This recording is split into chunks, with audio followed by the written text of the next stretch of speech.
जय हिंद साथियों, हम लोग पिछले लेक्चर में क्या देखे थे कि फोकस दूरी 1/f बराबर 1/v प्लस 1/u। दर्पण का सूत्र समझ रहे थे, u क्या है, v क्या है, f क्या है, सब देखे थे और उस पर न्यूमेरिकल कैसे आते हैं वो हमने करके दिखाया था। आज हेडिंग है रेखीय आवर्धन, बहुत महत्वपूर्ण हेडिंग है। इसको अगर आप पढ़ लेते हैं तो दर्पण के सवाल आराम से बना लेंगे। ठीक, तो चलिए हम लोग देखते हैं आज रेखीय आवर्धन। बहुत आसान टॉपिक है, अच्छे से देखिए। क्या रेखीय आवर्धन क्या होता है? कुछ नहीं, किसी भी दर्पण द्वारा आपने क्या बनाया था, प्रतिबिंब, चाहे अवतल द्वारा हो, चाहे उत्तल द्वारा, चाहे समतल दर्पण द्वारा, क्या बनाओगे? प्रतिबिंब बनाओगे। समझो, अभी कुछ बना रहे, लिख नहीं रहे, कुछ देखो केवल। ये एक दर्पण है मान लीजिए, और जरा आप समझिएगा, यहाँ कोई वस्तु हो गई 2 सेमी लंबाई की वस्तु है, इसकी लंबाई 2 सेमी है। तो हमने कह दिया कि मान लो आप 6 सेमी लंबाई के इसका प्रतिबिंब बन गया, 6 सेमी बड़ा प्रतिबिंब बन गया। तो आपसे पूछेंगे कितना गुना बना, तो आप बता सकते हो ना, 2 सेमी लंबी वस्तु है और 6 सेमी का प्रतिबिंब बन गया, तो कितना गुना बना? कहोगे 3 गुना बना। 2 सेमी का 6 सेमी का बन गया, 2 सेमी वस्तु है, 6 सेमी प्रतिबिंब, कितना गुना हुआ? 3 गुना। कैसे आया सर? 6/2 करेंगे 3 आ जाएगा, 3 गुना हो गया। तो 6 क्या है? ये प्रतिबिंब की लंबाई, इसका मतलब आई। प्रतिबिंब की लंबाई किससे दिखाते हैं? आई से। लेंथ ऑफ इमेज, प्रतिबिंब की लंबाई। और 2 सेमी क्या है? वस्तु की लंबाई, जिसको दिखाते हैं ओ से। इसका मतलब 6/2 I/O, प्रतिबिंब की लंबाई बटे वस्तु की लंबाई। यही होता है रेखीय आवर्धन, जो 3 गुना आया है, जिसे लीनियर मैग्निफिकेशन कहते हैं, इसलिए एम से प्रदर्शित करते हैं। तो समझ में आया कुछ? बहुत आसान है। चाहे लेंस का रेखीय आवर्धन पूछे, चाहे दर्पण का। क्या है? कुछ नहीं है। किसी भी दर्पण द्वारा, यहाँ तो अवतल दिखाए हैं, किसी भी दर्पण द्वारा क्या बनाया जाएगा? प्रतिबिंब बनाया जाएगा। तो प्रतिबिंब कितना बड़ा बना? प्रतिबिंब की लंबाई तथा वस्तु जो है, वस्तु की लंबाई, उसका अनुपात, प्रतिबिंब की लंबाई और वस्तु की लंबाई का अनुपात क्या हो जाएगा? रेखीय आवर्धन हो जाएगा। सिंपल। किसी दर्पण द्वारा बनाए गए प्रतिबिंब की लंबाई तथा वस्तु की लंबाई का अनुपात क्या होगा? रेखीय आवर्धन कहलाएगा। और अगर लेंस का रेखीय आवर्धन पूछे तो किसी लेंस द्वारा बनाए गए प्रतिबिंब की लंबाई तथा वस्तु की लंबाई का अनुपात लेंस का रेखीय आवर्धन हो जाएगा। किसी का भी रेखीय आवर्धन पूछे, प्रतिबिंब की लंबाई बटे वस्तु की लंबाई रेखीय आवर्धन कहलाएगा। जिस दर्पण द्वारा बना होगा उसी दर्पण का रेखीय आवर्धन हो जाएगा। तो सिंपल लगा, रेखीय आवर्धन समझ में आ गया। कुछ नहीं, प्रतिबिंब की लंबाई में वस्तु की लंबाई का भाग करना है, प्रतिबिंब की लंबाई बटे वस्तु की लंबाई इक्वल टू रेखीय आवर्धन। तो अब बताओ, डिफिनेशन तो समझ में आ गई होगी। डिफिनेशन समझ में आ गई होगी तो हम लोग एक प्रूफ भी करेंगे कि I/O बराबर -V/U कैसे होता है। ये पूछता है, कहता है सवाल कि रेखीय आवर्धन, गोली दर्पण के रेखीय आवर्धन से आप क्या समझते हैं? सिद्ध कीजिए I/O बराबर -V/U। तो वो भी यही प्रूफ करेंगे और फार्मूला m बराबर I/O बराबर -V/U देंगे और इसी से फिर सवाल लगवाएंगे। आपको कुछ जादुई सूत्र भी बाद में बता देंगे, अभी नहीं बताएंगे। पहले तरीके से सवाल लगाओ, बाद में जादुई बताएंगे। नहीं तो आप सवाल तरीके से नहीं लगाओगे तो एग्जाम में कैसे होगा? एग्जाम भी ध्यान देना है आपका ना, आंसर मारना आ जाएगा बिना पूरा लगाए। तो रेखीय आवर्धन क्या है? किसी दर्पण द्वारा,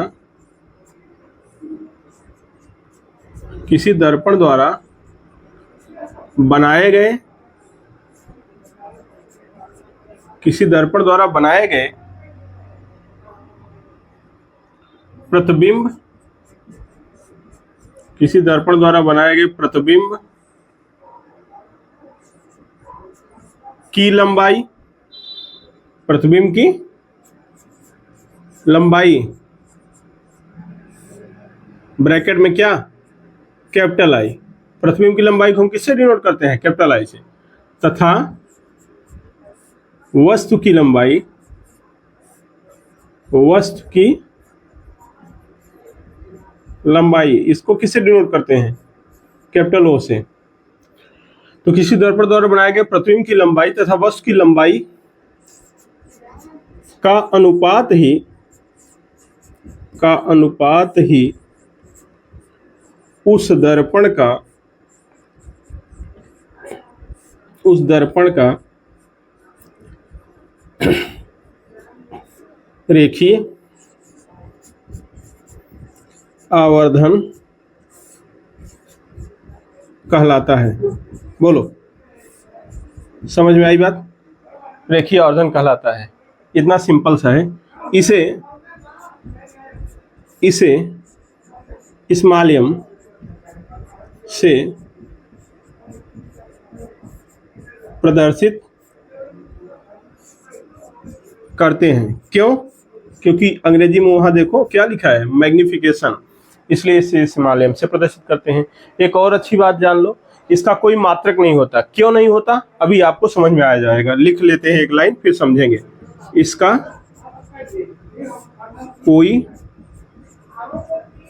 मात्रक नहीं होता है। इसका कोई मात्रक नहीं होता है। ठीक है, ये मात्रक नहीं होता है इसका। तब कैसे होता है? 2 गुना 3 गुना आधा तिहाई इस रूप में होता है। तो अब हम लिख लेते हैं रेखीय आवर्धन दर्पण का, किसी दर्पण का रेखीय आवर्धन, किसी दर्पण का रेखीय आवर्धन, किसी दर्पण का रेखीय आवर्धन यम बराबर आई अपान ओ बराबर माइनस बी अपान यू। लिखना नहीं, माइनस बी अपान यू, यही प्रूफ करना है। ऊपर डिफिनेशन में क्या है? डिफिनेशन में है यम बराबर आई अपान ओ। ये परिभाषा में है, देखो सीधा सीधा लिखा है। रेखीय आवर्धन क्या है? यम क्या है? प्रतिबिंब की लंबाई आई और वस्तु की लंबाई ओ का अनुपात है, ये लिखे हैं। अब लंबाई, प्रतिबिंब की लंबाई मीटर में, सेंटीमीटर में, जिसमें हो, वस्तु की लंबाई, लंबाई बटे लंबाई, तो इसका मात्रक कहाँ होगा बताओ? इसका मात्रक होगा लंबाई का मीटर ऊपर मीटर नीचे कट जाएगा, तो मात्रक ही नहीं होगा, इसलिए इसका कोई मात्रक नहीं होता। तो कैसे होता है? 2 गुना 3 गुना 4 गुना इस रूप में होता है। कोई दिक्कत नहीं होनी चाहिए। तो यम बराबर आई अपान ओ, जहां आई क्या है? प्रतिबिंब की लंबाई, ओ क्या है? वस्तु की लंबाई। हालांकि यहां लिख दिए हैं पहले से ही, वस्तु की लंबाई को ओ से और प्रतिबिंब की लंबाई को आई से। लास्ट में भी फिर सब लिख देंगे। हम लोगों को सिद्ध करना है यम बराबर आई अपान ओ बराबर माइनस बी अपान यू, जो लिखे थे। तो उसको सिद्ध करने के लिए हमें चलना पड़ेगा। तो पहले तो इतना डिफिनेशन है, अब हम लोग सिद्ध करेंगे। तो सिद्ध करने के लिए सामने ही हम प्रयास करते हैं, दिखाते हैं आपको। ठीक है, इधर यहां तक दिख रहा होगा आपको, है? और आगे तक दिखेगा, यहां तक दिख रहा है। तो यही हम प्रयास करते हैं सिद्ध करने का। तो कंप्लीट लेक्चर हो जाएगा आपका, तब आप बना लीजिएगा। तो ये है आपका मुख्य अक्ष। अच्छा, ये हो गया आपका पोल, ये हो गया आपका सेंटर, ये हो गया आपका फोकस बिंदु। ठीक, कोई वस्तु हम यहां रख दिए। ये तिरछा क्यों हो रहे हो भाई?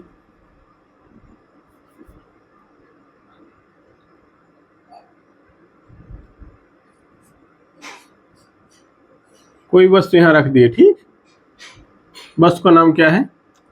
A B. अब बी से 2 किरण ले चल के इसका प्रतिबिंब बना दो। ठीक है, एक खास बात आपको बताएं, किरण कहीं से भी ले जाओ, 2 किरण जाना चाहिए बस। ठीक है, एक अपने स्वार्थ के लिए एक किरण हम पी से ले जाएंगे। पी से ले जाने में फायदा है। क्या फायदा है?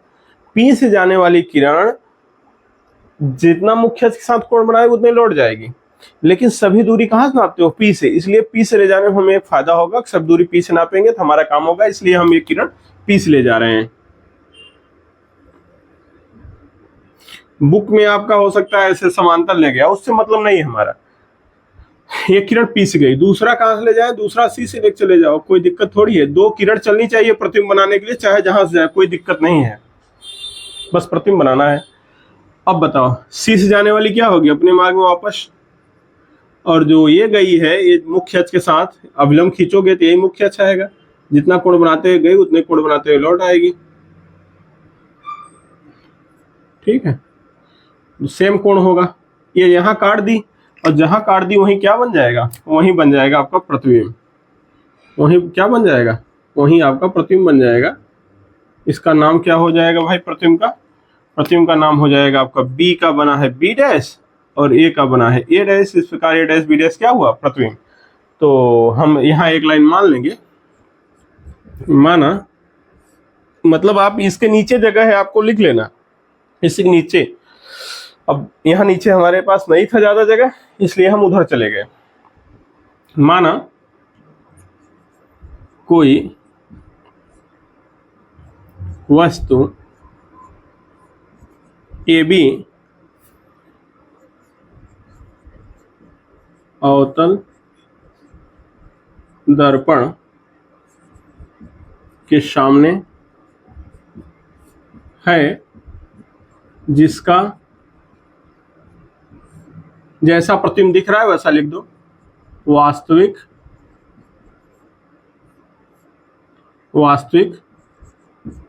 जगह जहां नहीं है नीचे हम लिख दे रहे हैं, वास्तविक प्रतिबिंब ए डैश बी डैश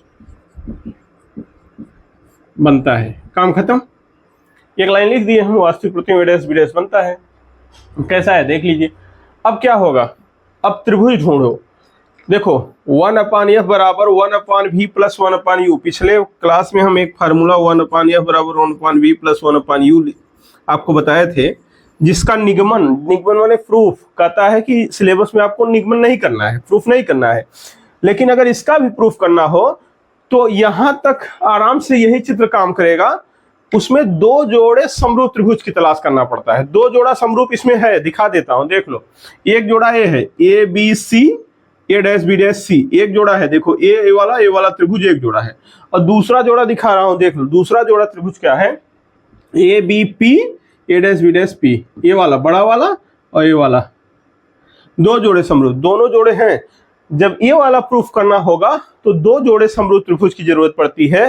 जब रेखीय आवर्धन प्रूफ करना होता है केवल एक जोड़े समरूप की जरूरत पड़ती है। इस नियम, इस वाले चित्र से हमारे जो बनाए हैं, ये वाला भी बहुत आसानी से प्रूफ हो जाता है। अगर जो भाई बंधु अगर ये चाहते हो कि नहीं हम इस को देखना चाहते हैं कैसे प्रूफ हुआ है, तो प्लेलिस्ट में जाके IRT वाला जो लेक्चर होगा उसमें प्रूफ होगा। उसमें गोली दर्पण का देखोगे 1/f बराबर 1/v प्लस 1/u करके एक थंबनेल होगा, उसमें जाके देख लो कैसे प्रूफ होता है। जैसे कुछ लोग कमेंट कर रहे होंगे कि ये प्रूफ होगा, कहाँ से प्रूफ भाई बता दीजिए, तो वहां जाके देख लीजिएगा। और ठीक, आपको नहीं करना है नहीं तो इसे करा देते, यहाँ भी हमें कोई दिक्कत नहीं है। इसे करना है इसलिए इसको हम करा दे रहे हैं। चलो, तो यहां एक जोड़े समरूप A B P, A dash B dash P, ठीक, A dash B dash P. कौन सा त्रिभुज,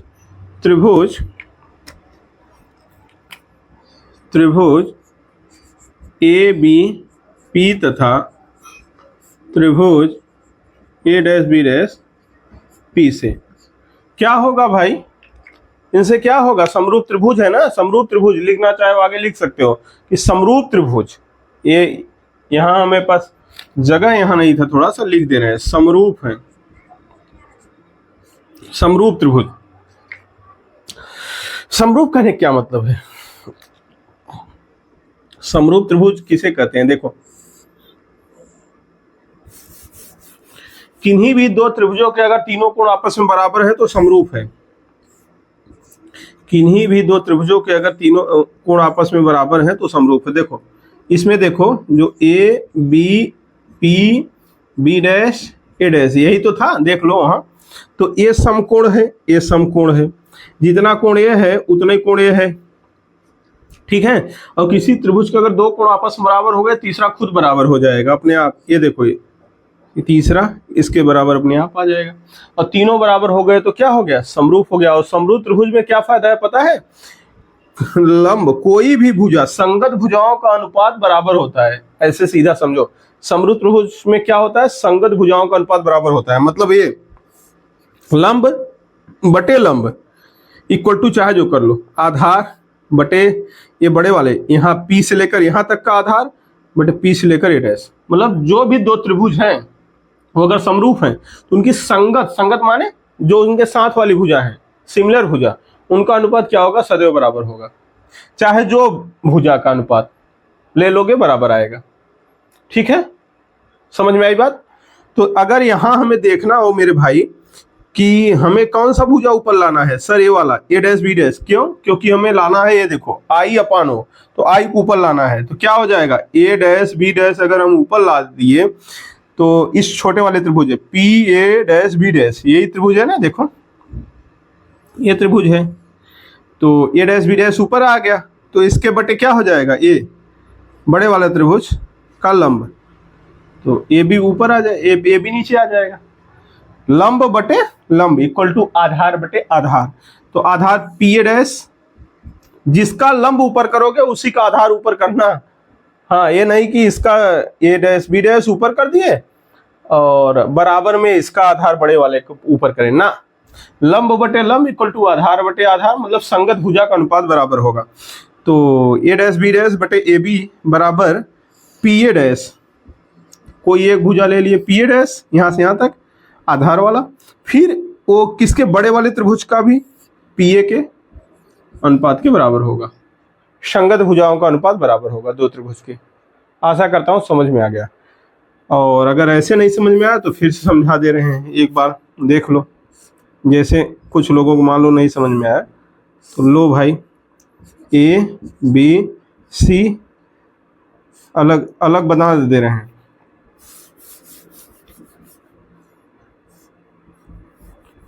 क्या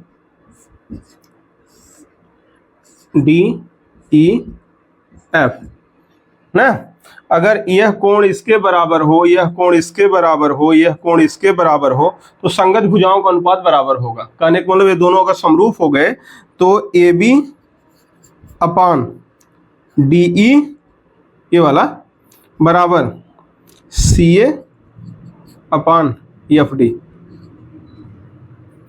समझ रहे हैं, मतलब इसका पहले किए तो इसी का आधार ऊपर किए। ठीक है, उल्टा भी कर सकते हो, उल्टा मान लो कि आपको लग रहा है कि सर जरूरी है कि ए बी हम ऊपर करें, नहीं डी ऊपर कर दो आप, डी ई, तो अपान क्या हो जाएगा ए बी बराबर, तब इसका आधार पहले लिखोगे एफ डी अपान सी ए, मतलब कोई जरूरी नहीं कि एफ डी अपान सी ए और आधारे वाला करें, सर ये ऊपर वाला भुजा भी कर सकते हैं क्या, बिल्कुल ऐसे देखो, संगत ए बी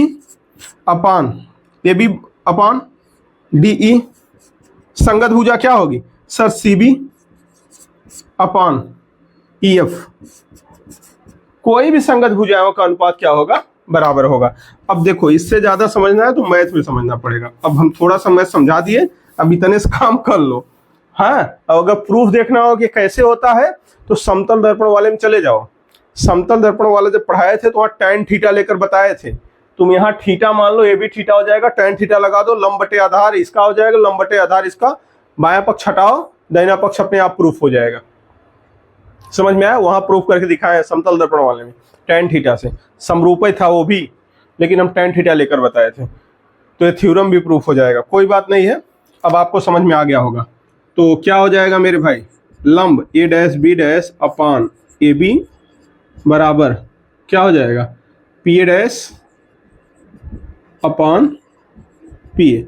अब जरा देखो, सबको दिशा के साथ माइनस प्लस जान चुके हो तो उसके साथ रख दो, ए डैश बी डैश क्या है, प्रतिबिंब की लंबाई, नीचे की दिशा में क्या लेते हो, माइनस आई, आई से प्रदर्शित करते हो, नीचे की दिशा में होगा तो माइनस आई। ए बी किधर है, ऊपर दिशा में क्या लेते हो, प्लस ओ बराबर पी ए डैश, पी से ए डैश तक क्या है, प्रतिबिंब की दूरी किससे प्रदर्शित करते हो, वी से, स्मॉल वी, तो बाएं तरफ जा रहा है कि दाहिने, सर बाएं आ रहा है तो माइनस, और पी ए क्या होगा, पी से ए तक वस्त की दूरी, और बाईं तरफ ए भी आ रहा है तो minus you, minus minus cancel, तो रिजल्ट क्या मिला, माइनस, देखो यहां तक दिख रहा है, माइनस आई अपान ओ बराबर वी अपान यू हो गया, लेकिन अपने को तो आई अपान ओ चाहिए, दोनों तरफ माइनस से गुणा कर दो, इधर प्लस हो जाएगा उधर माइनस हो जाएगा, तो रिजल्ट मिल गया। आगे क्या हो गया, टेंस टू है, यम बराबर इसे लिख सकते हो आई अपान ओ, माइनस उधर चला गया, इधर भी माइनस गुणा करो इधर भी तो माइनस हट जाएगा, प्लस हो जाएगा, आई अपान ओ आ गया, ये हो गया माइनस बी अपान यू। बोलो समझ में आ गया?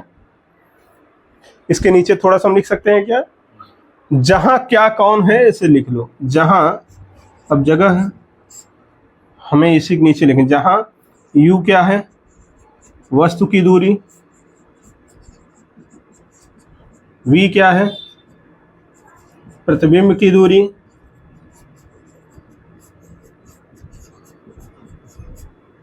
एक लाइन और लिख लें, o क्या है देख लो, नहीं दिख रहा है, o क्या है वस्तु की लंबाई है और i क्या है प्रतिबिंब की लंबाई है, हालांकि ऊपर लिखे हैं यहाँ प्रतिबिंब की लंबाई i, वस्तु की लंबाई को से प्रदर्शित करते हैं। तो यम क्या है रेखीय आवर्धन है, लिख ही दिए हैं यहाँ, तो जगह मेरे पास है नहीं, यहाँ जगह दिख रहा है, चाहो तो यहाँ लिख सकता हूँ लेकिन फिर इधर उधर हो जाएगा सर, उधर का मैटर इधर लिख दूंगा तो फिर दिक्कत आ जाएगा आपको बनाने में, मतलब ये मैटर यहाँ तक बना लो, इसके बाद ये क्रम से यहाँ तक, और इसके बाद ओ को वस्तु की लंबाई लिख देना, आई को प्रतिबिंब की लंबाई, काम खत्म। ठीक, यू वस्तु की दूरी, वी प्रतिबिंब की दूरी, आई ओ वस्तु की लंबाई, आई प्रतिबिंब की लंबाई, दूरी और लंबाई में अंतर क्लियर हुआ कि नहीं? यहाँ से वस्तु जहाँ है वस्तु की दूरी यू, यहाँ से प्रतिबिंब जहाँ बना प्रतिबिंब की दूरी वी, वस्तु कितनी बड़ी है वस्तु की लंबाई ओ, प्रतिबिंब कितना बड़ा है प्रतिबिंब की लंबाई आई, सब चीजें अलग समझ में आ गई। तो आशा करता हूँ ये बात समझ में आ गया। फार्मूला ये आपके लिए इंपॉर्टेंट है, एम बराबर आई अपान ओ बराबर माइनस बी अपान यू। ध्यान देना माइनस, लेंस में यही प्लस हो जाएगा, मतलब यहाँ माइनस नहीं रहेगा तो प्लस ही समझो। तो एम बराबर आई अपान ओ बराबर वी अपान यू अगर है तो लेंस का रेखीय आवर्धन हो जाएगा, और दर्पण में एम बराबर आई अपान ओ बराबर माइनस वी अपान यू होता है। ओके, तो इसे बना लो, आशा करता हूँ समझ में आ गया। फिर इस पर न्यूमेरिकल करते हैं। देखिए अब जब रेखीय आवर्धन आप जान गए एम बराबर आई अपान ओ बराबर माइनस बी अपान यू, तो पूरे दर्पण में माइनस प्लस कैसे लेना है उसको हम बता दे रहे हैं, तो आपका पूरा दर्पण का सवाल आराम से हो जाएगा। ये देखिए चिन्ह हम बता दे रहे हैं, एक फाइनल दर्पण का पूरा चिन्ह, ठीक है, ये दर्पण के लिए पूरा काम करेगा। देखो ध्यान से देखो, अवतल दर्पण, अवतल दर्पण के लिए हो गया, और ये साहब क्या इसके लिए उत्तल दर्पण के लिए, दुए दर्पण के आपके सवाल मिलना है। तो अवतल दर्पण उत्तल दर्पण के लिए क्या हो जाएगा, देखो u जो है, u तो पढ़े थे पिछले क्लास में, लाइसेंसी माइनस है, दोनों में होगा, चाहे उत्तल का सवाल हो चाहे अवतल का, दोनों में माइनस होगा। देखो f क्या होगा, अवतल के लिए क्या होगा सर माइनस होगा, उत्तल के लिए क्या होगा प्लस होगा। अब v क्या होगा, v में बताए थे दो बातें होंगी, अवतल में वास्तविक प्रतिबिंब अगर बन रहा है, वास्तविक प्रतिबिंब के लिए माइनस लिया जाएगा और आभासी प्रतिबिंब के लिए प्लस लिया जाएगा। प्रतिबिंब अगर आभासी है, आभासी प्रतिबिंब के लिए आप इसे क्या लेंगे मेरे भाई, प्लस लेंगे। और भाई साहब के यहाँ क्या बनता है सदैव, आभासी बनता ही है। बड़ा मजेदार तरीके से भी याद होगा, ध्यान दीजिएगा। अब रेखीय आवर्धन क्या होगा, यम भी अवतल में अलग होगा उत्तल में अलग, क्योंकि अवतल में वास्तविक और आभासी दो प्रकार के प्रतिबिंब बनते हैं। तो अवतल वास्तविक प्रतिबिंब के लिए यम क्या होगा माइनस, आपके दिमाग में आएगा क्यों बता देंगे, भले यहाँ देख लो। वास्तविक के लिए वास्तविक प्रतिबिंब बन गया तो यम का मान रेखीय आवर्धन क्या लोगे माइनस, और आभासी बन गया तो आभासी प्रतिबिंब बन गया तो प्लस। पड़ोसी में क्या बनता है सर, आभासी ही बनता है। आई वास्तविक के लिए क्या होगा सर, वास्तविक प्रतिबिंब उल्टा होता है, उल्टा के लिए माइनस होगा, और आभासी प्रतिबिंब सीधा होता है और सीधा के लिए क्या होगा प्लस होगा। ये बताओ यहाँ आई क्या होगा, प्लस होगा क्योंकि आभासी बनता है। ओ लाइसेंसी प्लस है, ओ क्या है लाइसेंसी प्लस है, मतलब वस्तु की लंबाई पॉजिटिव ली जाती है, जैसे यू निगेटिव। इससे ज्यादा चिन्ह का जरूरत ही नहीं है आपको दर्पण में सवाल। जरा यहाँ देखो, यहाँ देखोगे तुम्हें कुछ मिलेगा सब प्लस, यू को छोड़कर सब प्लस है, उत्तल दर्पण में यू को छोड़कर सब प्लस लेना है। सोचो कितना आराम हो गया, उत्तल दर्पण में यू को छोड़कर सब प्लस लेना है, ठीक है। अवतल में यू एफ माइनस, देखो ओ प्लस 100%। अब आया भी एम आई एम भी, आई एम भी जो तीनों हैं, तीनों ध्यान दो, वास्तविक प्रतिबिंब होगा तो तीनों माइनस होंगे। देखो वास्तविक प्रतिबिंब, वास्तविक प्रतिबिंब, वास्तविक प्रतिबिंब, आई एम भी तीनों वास्तविक के लिए माइनस होंगे, आभासी प्रतिबिंब के लिए तीनों प्लस होंगे, वर्चुअल इमेज के लिए तीनों प्लस, रियल इमेज के लिए माइनस। तो आई एम भी तीनों क्या होंगे, वास्तविक के लिए माइनस, आभासी के लिए plus. U F minus, O plus, किसमें, अवतल दर्पण में। उत्तल में सब प्लस होगा यू को छोड़कर, काम खत्म। इसी पे सब सवाल लगना है, टेंशन फ्री। अब क्यों यम यहाँ वास्तविक के लिए माइनस हुआ, आभासी के लिए प्लस, तो यहाँ ही देख लो, यम बराबर आई अपान ओ होता है भाई। अगर आई ओ तो सदैव प्लस है, ओ तो सदैव प्लस है, आई अगर माइनस होगा तो यम माइनस आएगा, आई अगर प्लस होगा तो यम प्लस आएगा। किस भाई, ऊपर वाला जो आएगा वही आएगा यम, क्यों, क्योंकि ये भाई साहब तो प्लस ही है, वो तो प्लस है, तो डिपेंड करता है आई क्या होगा। तो वास्तविक के लिए वास्तविक प्रतिबिंब उल्टा होता है, उल्टा होगा तो माइनस होगा, तो वास्तविक के लिए आई माइनस होगा तो यम माइनस होगा, और आभासी के लिए क्या होगा, आई प्लस होता है, सीधा होता है वो, आई प्लस होगा तो यम प्लस होगा, इसीलिए हुआ है। ठीक है, तो इसे बना लो और तब आओ हम सवाल लगाते हैं। ठीक, इसे बनाओ फिर सवाल करते हैं। देखिए क्वेश्चन क्या है, क्वेश्चन करना है इस पर। क्वेश्चन क्या है, सामने देखिए क्वेश्चन आपको दिखेगा। एक अवतल दर्पण के 30 सेमी दूर रखी वस्तु, कोई अवतल दर्पण है उसे 30 सेमी की दूरी पर कोई वस्तु रखी है, हाँ, का 3 गुना बड़ा प्रतिबिंब बनता है, और एक बार कह रहा है आभासी, एक बार कह रहा है वास्तविक प्राप्त होता है। तो फिर कह रहा है प्रत्येक दशा में अवतल दर्पण की फोकस दूरी ज्ञात करना है। आभासी बनेगा तब भी बताना है, वास्तविक बनेगा तब भी। देखो 3 गुना कहा जो, वही क्या है, रेखीय आवर्धन है। जो 3 गुना बोला वही क्या है, रेखीय आवर्धन है। ठीक, हमने कहा था मात्रक नहीं होता तो गुना में ही होगा, चाहे 3 गुना, 1.5 गुना, 2 गुना, इसी तरह से बोलेगा। ठीक, कौन सा दर्पण है, अवतल। अवतल में क्या बताए थे, वास्तविक के लिए आई एम भी माइनस, आभासी के लिए आई एम भी plus, U F minus, O plus. इसी तरह से आप दिमाग पे रखेंगे, हर सवाल आ जाएगा। ठीक है, और उत्तल के लिए यू को छोड़ के सब प्लस, पूरा दिमाग सवाल में जैसे अवतल उत्तल देखे पूरा क्लियर हो जाएगा एक बार में ही। तो चलो देखते हैं, एक अवतल दर्पण के 30 सेमी दूर रखिए, मतलब अवतल दर्पण से 30 सेमी लिखना चाहिए। एक अवतल दर्पण से 30 सेमी दूर है, तो दूर है इसका मतलब u बराबर दे दिया -30 सेमी। अवतल दर्पण है भाई, अवतल दर्पण सामने क्या है, -30 सेमी। ठीक है, अब फिर क्या कह रहा है, इसका 3 गुना बड़ा बनता है। एक बार आभासी दिया, एक बार वास्तविक। तो जब आभासी है, फोकस दूरी बताना है, प्रत्येक केस में क्या बताना है आपको, दर्पण की फोकस दूरी। तो ये बताओ जब आभासी होगा, पहला केस क्या है, जब प्रतिबिंब आभासी हो, जब प्रतिबिंब क्या होगा, आभासी होगा, जब प्रतिबिंब आभासी हो। ठीक है, जब प्रतिबिंब आभासी होगा तो क्या होगा, जरा समझिए। आभासी होगा जब प्रतिबिंब, तो इसका मतलब यम बराबर प्लस लेंगे कि माइनस, सर प्लस लेंगे। कितना गुना, 3 गुना। सवाल में देखो 3 गुना बोला है, तो 3 गुना आभासी होगा। तो चलो लगाएं, यम बराबर फार्मूला क्या जानते हो, -v/u। आपके दिमाग में आ सकता है, सर पूछा एफ है, आप v/u लगा रहे हो। अरे महाराज, जब v आपको u पता है, v पता हो जाएगा, तो v 1/f बराबर 1/v + 1/u। क्लियर जी। तो यम दिया है +3 और -v का वैल्यू निकालना है, u का वैल्यू दिया है -30 सेमी,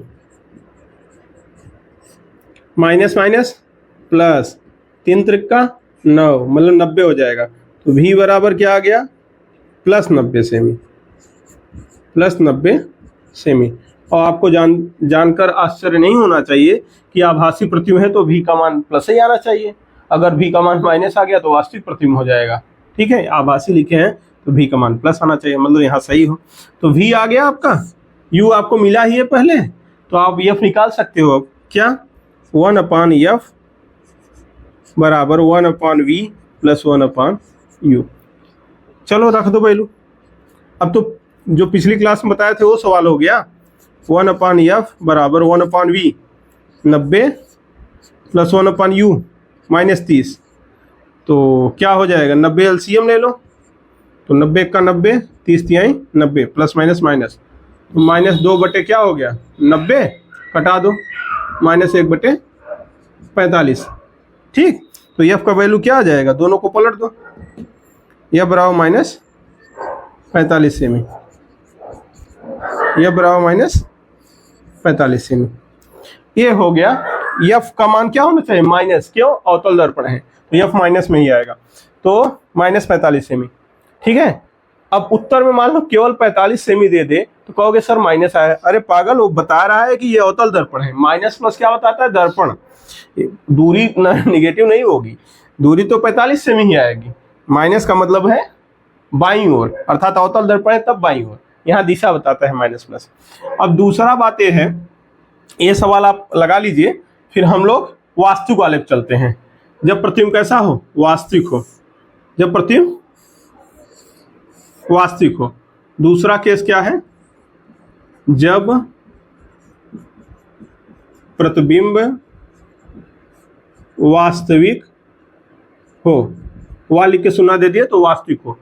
तो यम बराबर क्या हो जाएगा वास्तविक के लिए, -3, फिर लगाओ यम बराबर क्या हो जाएगा, -v/u, तो -3, यम के स्थान -3, v का वैल्यू अभी नहीं पता है, u का वैल्यू पता है, हाँ, -30 प्लस माइनस -3 त्रिका 9, तो v बराबर क्या हो जाएगा, -90 सेमी। देख लो दोनों में डिफरेंस देख रहे हो, यहाँ +90 आया था, वहाँ -90, बस इतना अंतर आया, क्यों, क्योंकि यहाँ +3 था, वहाँ -3।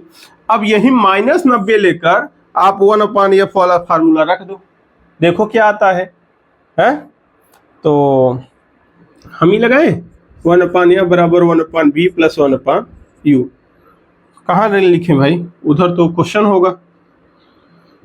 तो 1/f बराबर v का वैल्यू -90 प्लस 1/u -30, तो 90 एलसीएम ले लो, -1, 90 का 90, 30 या 90, -3, क्या हो जाएगा, -4/90, -1 -3, -4/90, 1/f बराबर, तो f बराबर क्या हो गया, -90/4, कटा दो, 22.5, हाँ, 4 दूनी 8, 4 दूनी 8, 4 पंचे 20 सेमी। ये लो आंसर हो गया 22.5 सेमी। ठीक है, जब आभासी बनेगा तो 45 सेमी और जब वास्तविक बनेगा तो 22.5 सेमी। ये हो गया क्वेश्चन का आंसर। तो बना लीजिए इसे, फिर अगला क्वेश्चन देखते हैं। अगला क्वेश्चन देखिए क्या कह रहा है, 30 सेमी फोकस दूरी वाले अवतल दर्पण के सामने कोई वस्तु कितनी दूरी पर रखी जाए उसका वास्तविक प्रतिबिंब वस्तु से दोगुने आकार का बने। फोकस दूरी दिया है, देखो फोकस दूरी 30 सेमी है, कह रहा है कहां पर कोई वस्तु रखा जाए उसके दोगुने आकार का प्रतिबिंब बने। अब प्रतिबिंब कैसा बोला है, वास्तविक आभासी, वास्तविक प्रतिबिंब वस्तु से दोगुने आकार, प्रतिबिंब वास्तविक है कि आभासी। जैसे ही 2 गुना 3 गुना बोलेगा तो आपके दिमाग में आना चाहिए वास्तविक है कि आभासी, क्योंकि बिना वास्तविक आभासी के आप माइनस प्लस नहीं ले पाओगे, और माइनस प्लस नहीं ले पाओगे तो चौपट हो जाएगा। ठीक है, अवतल दर्पण में फोकस दूरी 30 सेमी है, तो चलो अवतल दर्पण में फोकस दूरी 30 सेमी तो बहुत आसान है सर, फोकस दूरी 30 सेमी है, अच्छी बात है, फोकस दूरी 30 सेमी। कहाँ कोई वस्तु रखी जाए ये पूछ रहा है, इसका मतलब u बराबर क्वेश्चन मार्क, निकालना है अपने को u, और कि वस्तु का कितने आकार का, दोगुने आकार का, वास्तविक, वास्तविक बोल दिया भाई, वास्तविक बोल दिया तो यम बराबर क्या हो जाएगा, -2, आभासी बोलता तो यम बराबर +2। तो अब तो फिर काम वही है, यम बराबर -v/u रखो, यम के स्थान पे -2, -v नहीं पता, u नहीं पता, कुछ नहीं पता, अरे गजब ही हो गया, कोई बात नहीं, माइनस माइनस कटिंग हो, तो v बराबर क्या हो जाएगा 2u। समीकरण 1, v बराबर 2u आ गया ना, बस काम खत्म। चलो f है ना, हाँ, चूंकि हम जानते हैं, क्या जानते हैं, 1/f बराबर 1/v प्लस 1/u। चलो वैल्यू रखो सब, 1/f, f का वैल्यू क्या है -30, v का वैल्यू ऊपर देखो समीकरण 1 से, v बराबर क्या है सर 2u प्लस 1/u। अब 2u एलसीएम ले लो यहाँ, चलो इधर लिख देते हैं, तो -1/30 बराबर क्या आ जाएगा, 2u एलसीएम लो, 2u एलसीएम हो गया, तो यहाँ 2u से भाग करोगे 1 बच जाएगा, प्लस यहाँ u से भाग करोगे 2 बचेगा, तो क्या हो गया सर 3/2। अब गुणा भाग थोड़ा एलसीएम लेना आना चाहिए आपको, ठीक है। तो अब सॉल्व करो इसे, ये तिर्यक इधर चला गया, ये इधर चला गया तिर्यक, तो क्या हो गया -2u बराबर 30×90, तो u वैल्यू क्या हो जाएगा -90/2 बराबर क्या -45 सेमी। इसका मतलब वस्तु को कहाँ रखना है, 45 सेमी पे रखना है। माइनस क्या बता रहा है, बाईं ओर रखना है, क्योंकि वस्तु बाईं ओर होती है, तो घबराने वाली बात नहीं, माइनस देखकर परेशान मत होना है। इसका मतलब दर्पण के सामने बाईं ओर आएगा तभी माइनस होता है। ये 45 सेमी दूरी, तो आपको 45 सेमी ही दिया रहेगा, लेकिन माइनस बताता है बाईं ओर। अब प्लस दे देता तो दर्पण के पीछे रखोगे क्या, गलत हो गया, ठीक है। ये आंसर हो गया आपका, समझ में आई बात, ओके। अगला क्वेश्चन देखते हैं। देखो अगला सवाल क्या कह रहा है, कह रहा है 10 सेमी फोकस दूरी के अवतल दर्पण के सामने मुख्य अक्ष पर दर्पण के ध्रुव से 15 सेमी की दूरी पर 3 सेमी ऊंची मोमबत्ती रखी है। प्रतिबिंब की स्थित आकार ज्ञात कीजिए। प्रतिबिंब कहाँ बना है, वी बताना है, स्थित माने वी और आकार माने आई। मजेदार सवाल है, अच्छा है, ठीक। तो देखो क्या कर रहा है, 10 सेमी फोकस दूरी का अवतल दर्पण है। अवतल दर्पण कितने फोकस दूरी का, 10 सेमी फोकस दूरी का। मुख्य अक्ष पर दर्पण के ध्रुव से 15 सेमी की दूरी पर रखा गया है। चलो फोकस दूरी अवतल दर्पण की 10 सेमी, अवतल दर्पण है तो यह बराबर माइनस, अवतल दर्पण आते ही दिमाग में आया U F minus O plus, I M भी वास्तविक के लिए माइनस, आभासी के लिए प्लस, इतना दिमाग में आना चाहिए। फोकस दूरी माइनस कितना है, 10 सेमी, 10 सेमी फोकस दूरी। सवाल लिख लेते हैं, 10 सेमी फोकस दूरी है और इसके सामने 15 सेमी की दूरी पर वस्तु रखी गई है। 15 सेमी की दूरी पर u बराबर -15 सेमी, जो दिया है उसे लिख लो। और फिर कह रहा है 3 सेमी ऊंची मोमबत्ती है, मोमबत्ती रखी गई है कितनी सेमी ऊंची, 3 सेमी। मतलब वस्तु की लंबाई क्या दिया है, वस्तु की लंबाई ओ बराबर दिया है आपको 3.0 सेमी, मतलब 3 सेमी कह सकते हो। 3.0 मतलब 3 सेमी, 3 सेमी। प्रतिबिंब की स्थित आकार ज्ञात करना है। स्थित मतलब आपको v बताना है और i बताना है, आकार i, ठीक, ये बताना है। रखो उधर मोबाइल, काम खत्म। तो ये है आपका क्वेश्चन, ठीक। चलो लगाते हैं, दिया है क्या, v बताना है i। तो बड़े आसानी से आप अगर ध्यान दिए हो तो f दिखा रहा है, u दिख रहा है, इन दोनों से हमें v तो मिल जाएगा, इन दोनों से v मिल जाएगा। तो चलो v पहले निकाल लेते हैं। तो 1/f बराबर 1/v प्लस 1/u। सवाल देकर घबराया ना करो, चुपचाप सवाल क्या दिया है लिख लिया करो, क्या पूछा है लिख लिया करो, इस तरह जैसे हम कह रहे हैं, फिर अपने आप आपको समझ में आ जाएगा क्या करना है। तो चलो 1/f -10 बराबर 1/v, v पूछा है, प्लस 1/u, u दिया है -15, 15, प्लस माइनस माइनस इधर आएगा प्लस, -1/10 प्लस 1/15 बराबर 1/v। तो 15 और 10 है तो 30 एलसीएम ले लो, और क्या करोगे, 10 तिहाई 30 और 15 दूना 30, 1/v। तो 2 में से 3 जाएगा -1, तो -1/30 बराबर 1/v। दोनों को पलट दो तो रिजल्ट क्या आ गया आपका, सर रिजल्ट आ गया v का वैल्यू यहाँ क्या आ गया -30 सेमी। मतलब माइनस क्या बता रहा है, प्रतिबिंब वास्तविक है। प्रतिबिंब की प्रकृति कैसी है, वास्तविक। और दूरी कितना दूरी बनेगा 30 सेमी पे, माइनस क्या बता रहा है, वास्तविक है। दूरी कितना दूर बनेगा 30 सेमी, दूरी कितना होगी 30 सेमी, और माइनस क्या बताया, वास्तविक। अब बताना है आई, सर आई बताइए। तो चलो फार्मूला हम जानते हैं, चूंकि I अपान O बराबर माइनस V अपान U, आज ही तो प्रूफ किए हो, फार्मूला याद ही होगा। चूंकि V पता हो गया, U पता ही है, O पता है, तो I तो निकल ही आएगा। हाँ गुरुजी, I अपान O का वैल्यू 3.0 या 3 सेमी लिख सकते हो, बराबर माइनस V का वैल्यू देखो -30 सेमी दिया है, लिख दो भाई। हालांकि यहाँ भी सेमी लिख सकते हो, लिख दो मात्र, कोई बात नहीं। ये देखो, और उधर U का वैल्यू -15 सेमी, -15 सेमी। अब देखो -15 -30, 15 दूना 30, माइनस माइनस कट गया है 15, और ये माइनस बचा है, 15 दूना 30, तो आया क्या आपका I बराबर -2, यहाँ -2 बचा और 3 का गुणा, तो 3.0 सेमी, तो 3 दूनी 6 सेमी, -6.0 सेमी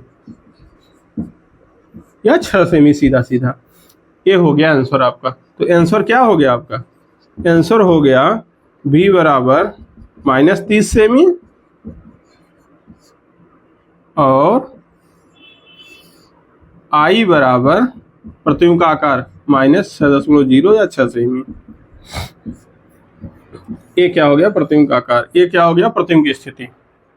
बातें समझ में आई। अब ऐसे भी कह सकता है कि 6 सेमी का प्रतिबिंब, 6 सेमी का वास्तविक उल्टा प्रतिबिंब दर्पण से 30 सेमी दर्पण के सामने बनेगा, ऐसा भी वही बात है।